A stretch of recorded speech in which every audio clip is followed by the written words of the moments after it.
recruits coming up on Nebraska Public Media because November 24th and 25th, we'll have 6 of the state championship games starting at 10 a.m. each day and all the action and awards for you right here on Nebraska Public Media. Let's take a look at the Big Ten standings. As of right now, we all know Indiana at the top, Ohio State, Oregon, Michigan, USC, and Iowa all ranked. And then Minnesota, who has a negative point differential in Big Ten play, but is sitting there at 6-3, Nebraska and Illinois, with the next page, of course, going all the way through Washington, who's really bad at home again. On the road, Northwestern, UCLA, Rutgers, Maryland. There's Wisconsin finally getting a win. And then you still have Penn State, Michigan State, and Purdue without any wins in Big Ten plays. A couple of Big Ten teams looking to stay in the college football chase. This is an elimination game. USC needs a win. Iowa's got to go out to the West, 2:30 on BTN. Michigan looking to move up in the rankings as they head to Wrigley Field to take on Northwestern. And then at 2:30, you've got Sparty and Penn State, like we said, both looking for their first win in Big Ten play. Here's the Big Ten in the standings, current standings.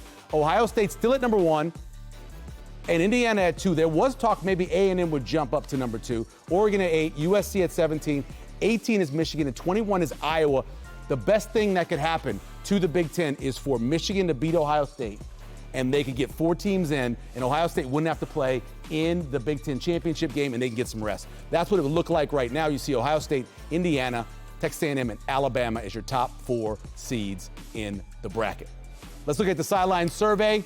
What bowl do you want to see Nebraska go to? Right now, still 45% of people say Orlando, Florida. Only 16% say Tampa. I think I would like to go to Tampa. That would be nice. And Music City would be perfect, as you mentioned. It's a great place to hang out.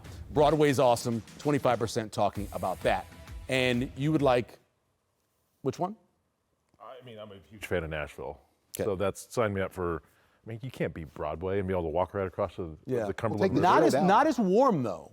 Not as warm as going to Orlando 50s, or Tampa. 60s. It's still fine. Some people like to go. It's not as I don't know. There's a ton of direct flights out of Omaha, but I know you can get direct flights in Nashville out of Kansas City. But listen, Omaha's got one. You got one. I know the dates of them, but The drive's not that bad. I've driven to Nashville. I've done it a It's couple not times. bad. I was at the Titans, so I made that drive a few times. It's about 10 hours. About 10 hours, right. It's a haul. You can go through St. Louis, stop and Yes, get something to eat, jump back in the car, and You 2.5 definitely hours can do you're that. there. I think Nebraska has been we've been to some Citrus Bowls those first few years with Bo. 2 in a row, and then way back in the day with Georgia Tech. Yeah, but Tampa, I have family in Tampa. That'd be cool to see him down there. Never played it in the Buccaneer Stadium where that bowl game is. That'd be cool. Yep. He can't be. Vegas is on New Year's Eve too as well. Yep. So the timing of that one is great. I think it's in a win-win situation for all of them. But I tell you what, it'd be fun to be considered for those Florida Bowls. That means they got another 1 or 2 more wins to finish out the year. The way Vegas is struggling getting tourists, and they'd like that. They'd like to get some Nebraska people in. Yeah, I don't know what New Year's Eve on Vegas would be like. I'm sure it's already crazy. It is. Down there. But yeah, with Nebraska fans on the West Coast, we know Husker fans love the West Coast. So we've seen it every time they've gone out there. There would be 25, 30,000 Nebraska fans in Vegas. And I think Tampa would be the same. Yeah. As would Orlando. Yeah. Email asked the question, EJ decides to go to the NFL. What transfer portal target will be most likely replacement? This guy said, Trinity from Aurora. She is our biggest female fan, she says. She likes Dylan Edwards, who, of course, left Colorado, and she wants somebody else to come in who is similar to what EJ is. Any thoughts on? Yeah, things went pretty south at Kansas State with Dylan Edwards. Yeah. After he fumbled that ball against in Ireland. He kind of tapped out there. He got hurt or whatever the deal was. He got hurt his ankle in the But play. behind the scenes, I don't know if it was a good deal, and I'm not sure. This staff had recruited him. They had been around, and I just don't know if that would work out here with Dylan Edwards. I'll be interested where he goes, but if he's not good enough to play at Kansas State, I just don't see it working out here. Yeah. Janet asked the question, and I know you know about this. Why did Dylan go all the way to New York for surgery? You've had your share of surgeries. Why do you think he went out Well, it just depends on certain doctors are very skilled at handling certain body parts. It's funny, I was just down in Birmingham this last weekend, and I didn't play golf with the gentleman, but I met him out of Birmingham. He gets NFL players with Dr. Andrews. He works with Dr. Oh, okay. Andrews. Yeah. But he goes, sorry guys, I'm gonna be on the phone a lot. Sundays when I get a call from a lot of NFL teams scheduling surgery. So people will go anywhere to get access to the best doctors, the most up-to-date technology, and they've got to do what's best for everybody's individual needs. Yeah, it's my understanding there was a family relationship with the doctor. The procedure Dylan had was a very basic surgery. I had a lot of doctors say what he got done is not something that normally you would travel for, but there was a relationship, I think, with this doctor that led them out there. Because it was not something like significant by any means. It's bad enough we had to have surgery. Normally when you break the fibula, you don't always have to have surgery. They had to put some hardware in there to be able to help repair it, because obviously it was a compound. But let's talk about why do you think, and maybe Sean, you've asked this question before, why are the OC and the DC on the sideline? This caller wants to know, why aren't they in the box? That's a preference thing. I think there are just some coaches that operate better in the booth and some coaches that operate better on the sidelines. And I just think it depends on your DNA. Dana Holgorsen being a head coach for all those years. Yes. I'm sure he likes to be down on the sideline. He called plays on the sideline as a head coach. John Butler, I'm sure when he was in Buffalo, must have been down below and prefers that spot as well. Yeah, I remember the former Colorado coach who turned media person said he went up there to call games and he was like, why wasn't I up here all the time? Barnett. Yeah, He's like, Gary I look Barnett, so great up there. Pat Narduzzi would call one half from the booth. Yeah. Then he would move down as a defensive coordinator, call the second half from the sidelines. Oh, wow. He would do it so he could get a feel for the game up high. That makes and sense. second half, he'd move down. That's great. Let's talk about spies and why Nebraska couldn't use one, or did they try to use one? What do you think about that? I go back and forth. I get people ask me this a lot. You get caught up and you kind of eliminate a guy in coverage in certain things. So you just get him so focused on that one role. I think he kind of loses vision and a feel for the rest of how his 10 other teammates are operating around him.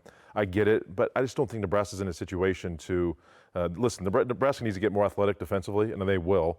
But I just don't like that, because you kind of just lose a guy and you just get focused on that spy and you lose him in coverage, and it just gets a little messy. I think what Nebraska's doing right now is fine. Yeah. Sean, if, and I know this is a big if, but if TJ was to win out, that would be 4 straight games that he would win in a row.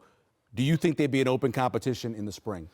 Yeah, I think we just have to see how that plays out behind the scenes. There's so much that could happen, because there's a lot of money committed to Dylan Raiola, and you're going to have to commit more to TJ Lateef to keep him here at that point, because he will have teams that will give him 7. I joked he's playing the game right now. Who wants to be a millionaire? Yeah. And he's off to a pretty good start. You can't keep both, right? And we saw it with Penn State, where they wanted to keep Rabula, but there was no way they could afford it. Well, the money you're paying, like let's say it is TJ and he just keeps playing at a high level, and Raiola were to move on or something. Okay. The amount of money you're paying him, you could buy the best defensive lineman in the portal and the best running. I mean, so there's a money ball side to it too, where you can't overcommit your quarterback room, because you got to buy other players now in the portal too. Do you think that Nebraska, I can answer this question, you think Nebraska will be favored in their final 2 games?